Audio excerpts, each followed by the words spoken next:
അക്ഷരപ്പൂട്ടുകൾ ആദ്യം തുറന്നു തന്നു.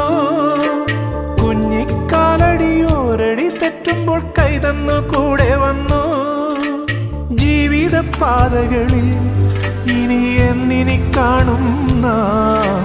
മറ്റൊരു ജന്മം കൂടെ ജനിക്കാൻ പുണ്യം പുലർന്നിടുമോ, പുണ്യം പുലർന്നിടുമോ?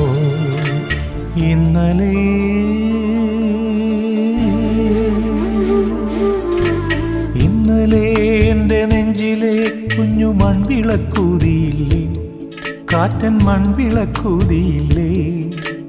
കൂരിരുൾ കാവിൻ്റെ മുറ്റത്തെ മുല്ല പോലൊറ്റയ്ക്കു നിന്നില്ലേ, ഞാനിന്നൊറ്റയ്ക്കു നിന്നില്ലേ, ഒറ്റയ്ക്കു നിന്നില്ലേ, ഞാനിന്നൊറ്റയ്ക്കു നിന്നില്ലേ, ഒറ്റയ്ക്കു നിന്നില്ലേ.